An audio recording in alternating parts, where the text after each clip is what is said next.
27 years. That's how long I waited by that window, hoping to see a familiar car pull into the driveway. 27 years of birthdays, holidays, and sleepless nights, all wondering if today would be the day I'd finally hear the words "I'm sorry." Then, last Tuesday, someone finally knocked on my door. But when I opened it, the person standing there wasn't who I'd been waiting for all these years. And what they told me, it changed everything I thought I knew about forgiveness, family, and the cruelest kind of love. Hey everyone, welcome back to Calm Verdict Stories. If you're new here, this channel shares real-life stories about justice, karma, and the life lessons we learn through our hardest moments.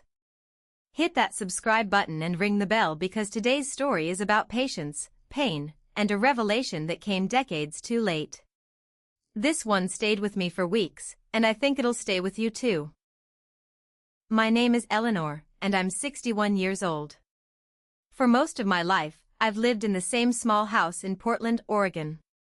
The house isn't much, just a two-bedroom cottage with a porch that creaks and a garden I tend to every morning. But it's been mine for 30 years, and it's where I raised my daughter alone. Completely alone. To understand why I waited 27 years, you need to know what happened 27 years ago.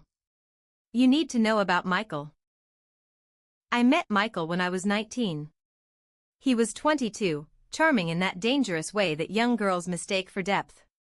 He had dark hair that always fell into his eyes, wore leather jackets even in summer, and played guitar at a local coffee shop every Friday night. I thought he was artistic, misunderstood, special. My parents thought he was trouble. They were right. We dated for 2 years. Intense, volatile, passionate years filled with dramatic fights and even more dramatic reconciliations. He'd disappear for days, then show up at my window at 2 a.m. with flowers and apologies. I'd cry, he'd promise to change, and I'd take him back every single time. My parents hated it. My father especially. "Eleanor, that boy is going to break your heart and leave you with nothing," he told me one night after Michael had missed my college graduation because he was working on his music. "You don't understand him like I do, Dad," I said. The arrogance of youth. "I understand him perfectly," my father replied. "And one day you will too. I just hope it won't be too late." 3 months after that conversation, I found out I was pregnant. I was 21 years old, in my junior year of college, working part-time at a bookstore, living in a tiny apartment I could barely afford. And I was terrified. When I told Michael, his face went completely blank. We were sitting in his car outside my apartment. Rain was hitting the windshield, and I remember thinking how appropriate the weather was for such a moment. "You're sure?" he asked. "I've taken 3 tests, Michael. I'm sure." Silence. Long, suffocating silence. "What do you want to do?" he finally asked. "I want to keep it. Keep the baby. Our baby." More silence. "Michael, say something. Please." He gripped the steering wheel, knuckles turning white. "Eleanor, I can't do this. I'm not ready for this. I have my music, I have plans, I can't just, we'll figure it out together," I interrupted, reaching for his hand. "People do this all the time. We love each other. We can make this work." He pulled his hand away. "I don't think I can," he said quietly. "Can what?" "Do this. Be a father. Be tied down. I'm 24 years old. I'm supposed to be living my life, not changing diapers." Each word felt like a slap. "So what are you saying?" I asked, though I already knew. "I'm saying I think we should take a break. I need time to think." "A break?" "Michael, I'm pregnant with your child. We don't get to take a break from that." "You chose to keep it," he said, and his voice had turned cold. "I'm not ready to be a father. I didn't sign up for this." "We both made this baby," I said, tears streaming down my face now. You don't get to just walk away. Watch me, he said. And he did. He drove me back to my apartment, and I never saw him again. He moved out of his place that week. Changed his phone number. Just vanished like our 2 years together had meant nothing. I was devastated. Heartbroken. Alone. When I told my parents, my mother cried and held me for an hour. My father didn't say, "I told you so," though he could have. Instead, he said, "That boy is a coward." But you're not. You're strong, Eleanor. And we're going to get through this together. But they didn't get to see me through it. 2 months later, my parents were driving home from visiting my aunt in Seattle when a drunk driver crossed the center line. They died instantly. In the span of 3 months, I lost my boyfriend, my parents, and any sense of stability I'd ever known. At 21 years old, I was pregnant, orphaned, and completely lost. I had to drop out of college. I couldn't afford tuition and medical bills and living expenses. I moved into my parents' house, the house I still live in today. I worked 2 jobs, sometimes 3. I cried myself to sleep most nights. But I kept going. I kept going for my daughter. I named her Sarah, after my mother. And the moment they put her in my arms, something shifted. Yes, I was terrified. Yes, I was grieving and exhausted and barely 22. But looking at her tiny face, her perfect little fingers wrapped around mine, I knew I'd do anything for her. And I did. I worked as a waitress during the day and cleaned offices at night. I took Sarah with me when I could, and when I couldn't, my neighbor Mrs. Patterson watched her for whatever I could afford to pay. I shopped at thrift stores, clipped coupons, went without so Sarah could have everything she needed. It was hard. God, it was so hard. But Sarah was brilliant and beautiful and kind. She excelled in school, made friends easily, asked questions about everything. She was my entire world. When she was 7, she started asking about her father. "Mommy, why don't I have a daddy like Emma and Tyler?" I'd prepared for this question, but it still broke my heart. "You do have a daddy, sweetheart. He couldn't be here with us." "Why not?" "Sometimes grown-ups make choices that are hard to understand. But it doesn't mean anything about you. You are so loved. You are so wanted." "Does he know about me?" That question hurt the most. "Yes, baby. He knows." "Does he want to meet me?" I didn't know how to answer that. So I lied. "Maybe someday." As Sarah got older, the questions got harder. She wanted to know his name, what he looked like, why he left.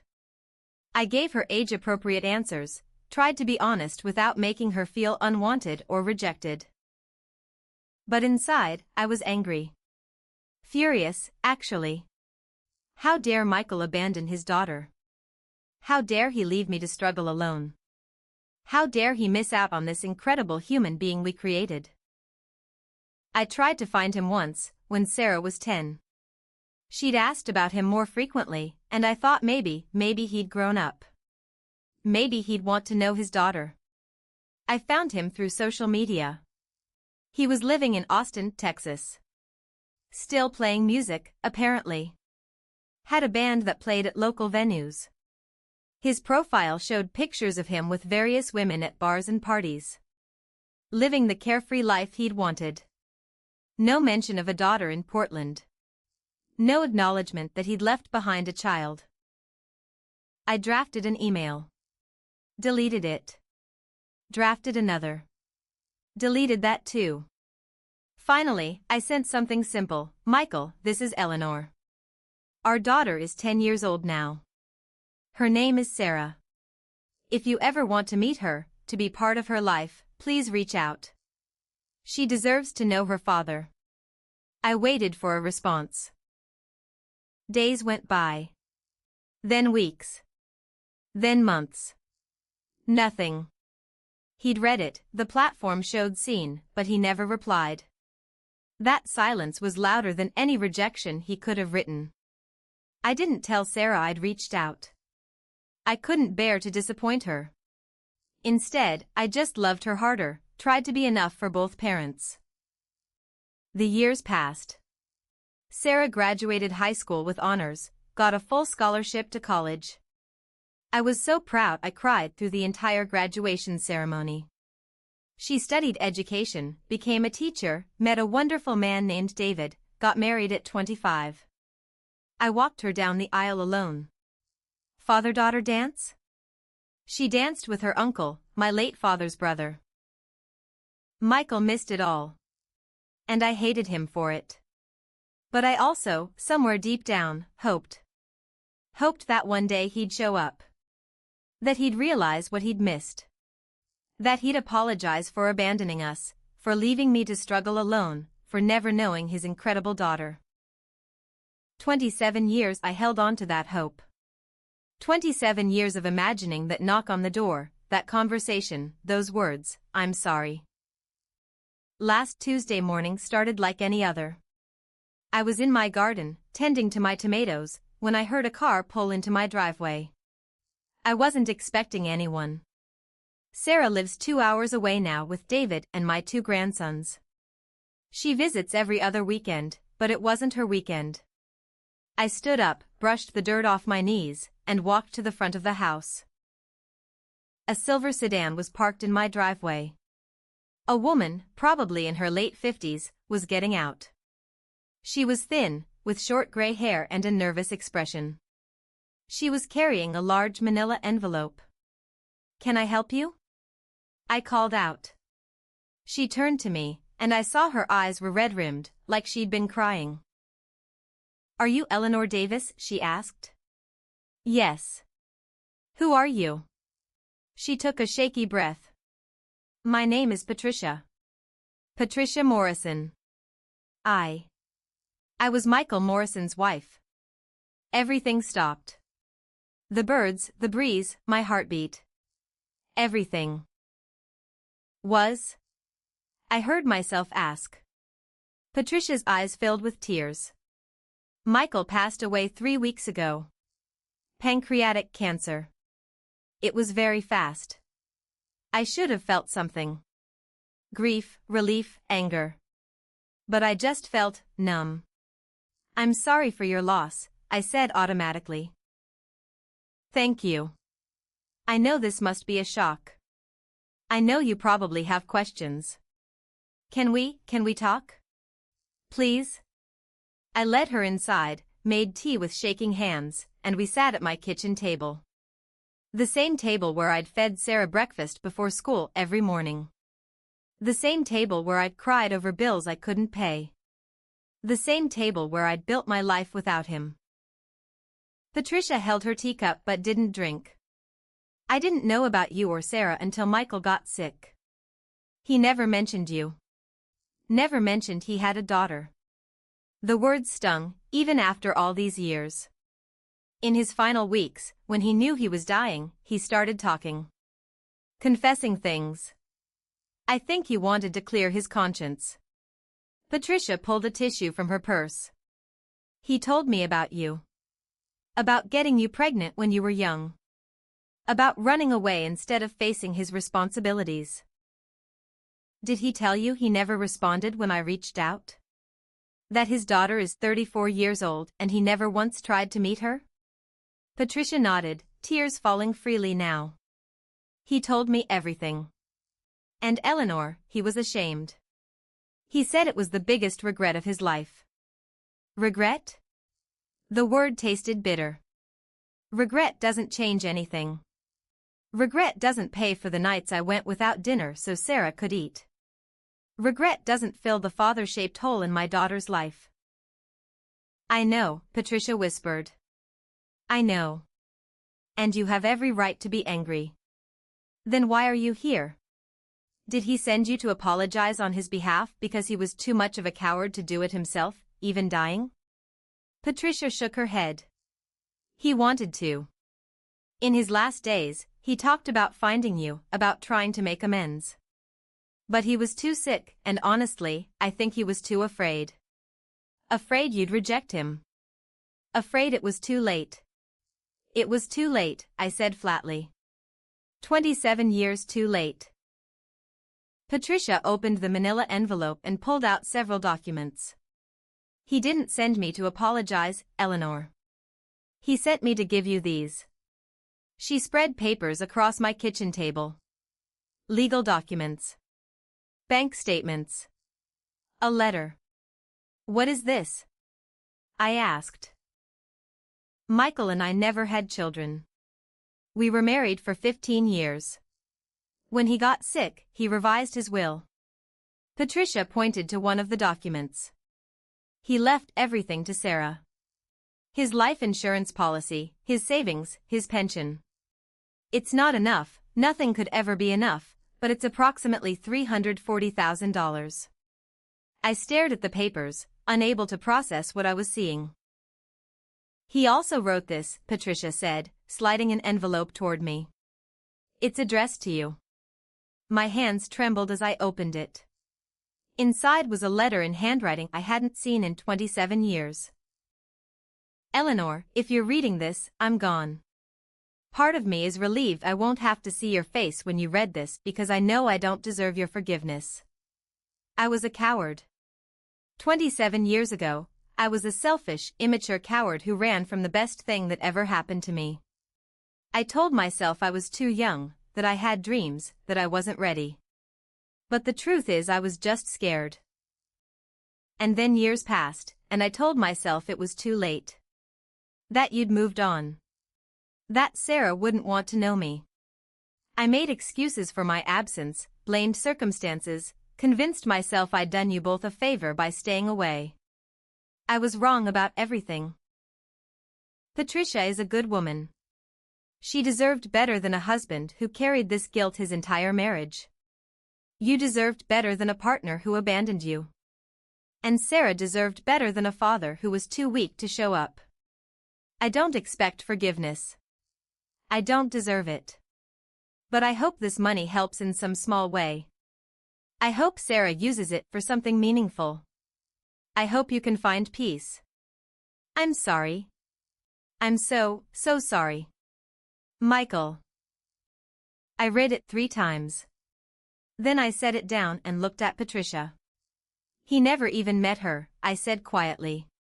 He has a daughter who is kind, brilliant, compassionate. Who became a teacher because she wanted to help children who didn't have support at home. Who named my grandson Michael without even knowing her father's name because she'd always loved it. And he never even tried to know her. Patricia was crying openly now. I know. And I'm so sorry. I didn't know he was capable of such cowardice until he told me. It changed how I saw him. We sat in silence for a moment. Why did you come? I finally asked. You could have just sent these documents. Patricia wiped her eyes. Because Michael asked me to tell you something he didn't write in the letter. He said, tell Eleanor she was right. About everything. Tell her I was the one who wasn't good enough. And tell her I thought about them every single day. Something in me broke open then. Not forgiveness, exactly. But release. For 27 years, I'd carried the weight of his abandonment. I'd questioned my worth, wondered what was wrong with me that he could leave so easily. Part of me had always believed his leaving meant something about my value. But it didn't. It never did. His cowardice was about him. His absence was about his weakness. His regret was his burden to carry. Thank you for coming, I said to Patricia. For bringing this. It won't change the past, but maybe it can help the future. Patricia stood to leave, then hesitated. Would you tell Sarah about him? About this? I don't know, I said honestly. I need time to think about what she needs to know.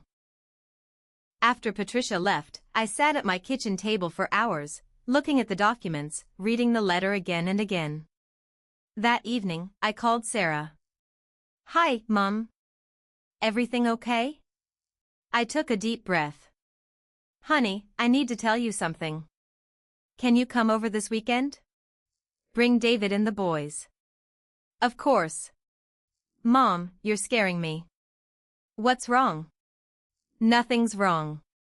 But it's time we talked about your father. That Saturday, I told Sarah everything. About Michael's death, about Patricia's visit, about the money, about the letter. She cried. I cried. David held her hand while I talked.